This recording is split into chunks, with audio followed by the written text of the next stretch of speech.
الله معكم أحبائي. آخر تطورات الحرب بين روسيا وأوكرانيا حتى صباح 18 من يونيو.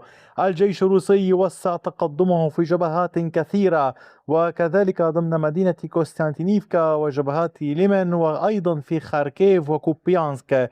ما الذي يحصل؟ تابعوا التفاصيل حتى النهاية كي لا تفوتوا أي معلومة. ولنبدأ مباشرة بما يحصل في جبهة ليمن.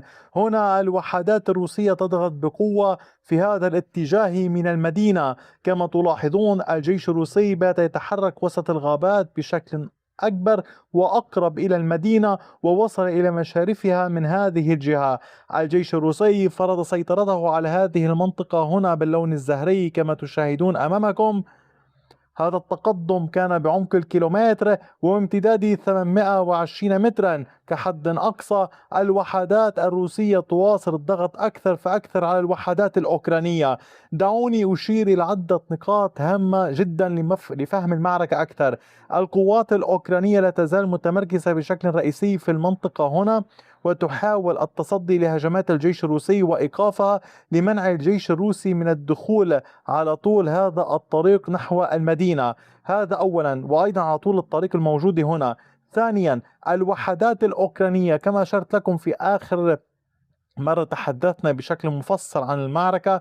المدينة الموجودة هنا، الوحدات الأوكرانية تقوم بمحاولة إنشاء خطوط دفاعية في المنطقة على طول السكة الحديدية في محاولة للتصدي لأي هجوم روسي. يعني تحاول الاستعداد داخل المدينة ربما لمعركة كبيرة فيها. ولكن الجيش الروسي يضغط بقوة من كافة الاتجاهات، محاولا أن تكون المعركة نوعا ما دقيقة سريعة حاسمة وبأقل الخسائر. وبالتالي هل سنشهد نفس السيناريو كما حصل في بوكروفاسك وكوستيانتينيفكا؟ هذا ما يجب انتظاره. ولكن الأوكران يواصلون الاستعداد فيما تواصل وحداتهم شن هجوم واسع في شمال دونيتسك، وبالتالي هذا أمر هام جدا يجب معرفته. دعوني أنتقل إلى التقدم الروسي الآخر.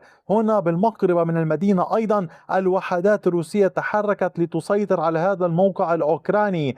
الجيش الروسي فرض سيطرته على هذه المساحة باللون الزهري. هذا التقدم كان بعمق الكيلومتر والربع وبامتداد 940 مترا. الوحدات الروسية تشن هجوما في هذا الاتجاه، وكما تلاحظون يعني تحاول إغلاق المنطقة والتقدم في كافة الأنحاء، سواء باتجاه وسط المدينة في ليمن على طول المنطقة هنا، أم باتجاه الجهة الشرقية، أم كما تلاحظون من الجهة الجنوبية الغربية، وأيضا في المحيط. هذا كله وسط ضغط أيضا روسي يجري في هذا المكان الموجود هنا.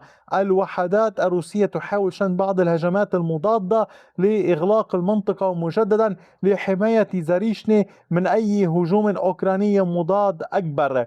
ولكن في المنطقة المحيطة في شمال دونيتسك الجيش الأوكراني ينفذ هجوما كبيرا متواصلا في هذا الاتجاه وهذا الاتجاه وفي المنطقة هنا. هذا الهجوم لا يهدأ، وبالتالي يعني الروس اليوم في محاولة للتقدم في المدينة ومحيطها، والأوكران يعملون في شمال المقاطعة.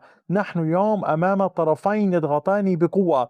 أيضا بالقرب من المنطقة هنا وحدات الجيش الروسي تواصل التقدم في بيسكونيفكا ومحيطها، وقد جرى السيطرة على كامل الجزء الشرقي من هذه البلدة والتلال المحيطة والمنطقة المساحات المفتوحة.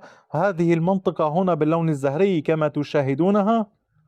عمق التقدم للوحدات الروسية بلغ 660 مترا بامتداد الكيلومتر. العمليات متواصلة، ولكن أيضا في نفس البقعة على مقربة بالأمتار الوحدات الأوكرانية تشن هجوما واسعا في هذا الاتجاه. تركز القوات الأوكرانية هجمات مكثفة نحو العمق وتريد الضغط باتجاه المنطقة التي كان الجيش الروسي قد سيطر عليها في شهر أبريل.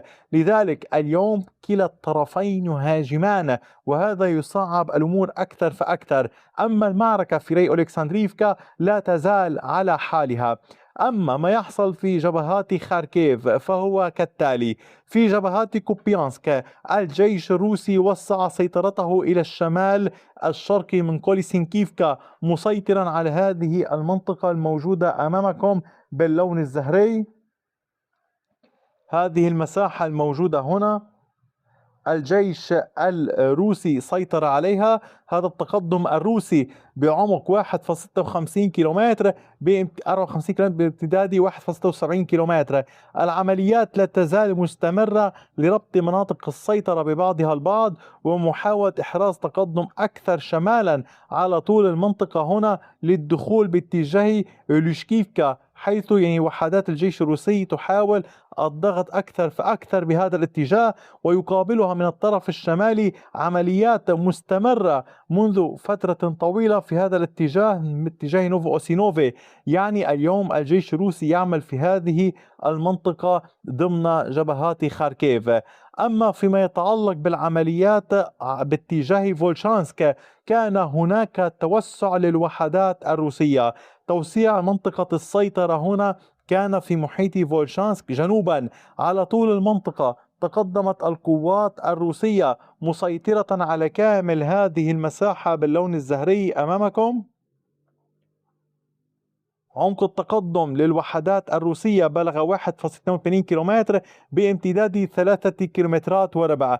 العمليات واسعة ومستمرة أحبائي، ما زال لدينا كثير من التقدمات الروسية تابعوها في المنطقة هنا. الوحدات الروسية ضغطت بشكل كبير، المعركة قائمة والوحدات الروسية يعني هنا تقدمت، ولكنها تواصل العمل في هذه الجبهة في اتجاه فيلتشا لاستعادة السيطرة عليها، وكذلك تواصل العمل في محيط سمينكيفكا وليمن أيضا للتقدم بهذا الاتجاه. لكن في الطرف المقابل الوحدات الأوكرانية تركز هجماتها بشكل كبير لاستعادة السيطرة على فيرخنيا بيساريفكا وهرافسكي وبريليبكا. والآن نعود مجددا باتجاه كوستيانتينيفكا. سنتحدث عن نسبة السيطرة الروسية في هذه المنطقة. الوحدات الروسية تواصل العمل داخل المدينة ومحيطها، تحديدا في الجهة الشمالية الغربية. اليوم الروس كما تلاحظون تمكنوا من السيطرة على كامل هذه المساحة باللون الزهري. عمق التقدم للوحدات الروسية بلغ في هذه المنطقة من هنا إلى هنا كيلومتر، ومن هنا إلى هنا 1.80 كيلومتر.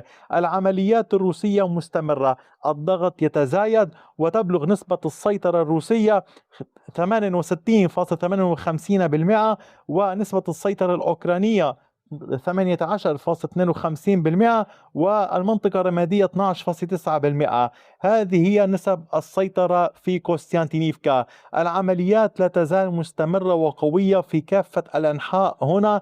الروس لا يزالوا يحاولون استكمال السيطرة على هذا الجزء من المنطقة الرمادية الموجود في هذا الاتجاه، فيما الوحدات الأوكرانية المتمركزة في المنطقة هنا تحاول قدر الإمكان استهداف أي تحركات روسية لمنع من الاقتراب كذلك في هذا الاتجاه.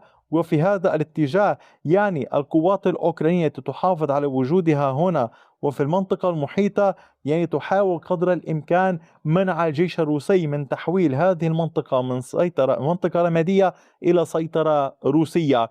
عمليات الجيش الروسي أيضا مستمرة في باقي الجبهات ولكن دون أي تغييرات، ولكن كما تلاحظون الضغط يزداد أكثر فأكثر، فيما جبهات دانيبرو وزابوروجي لا تزال تشهد مواجهات كبيرة وضغط كبير من قبل القوات الأوكرانية، لكن دون أي تغييرات في خريطة السيطرة.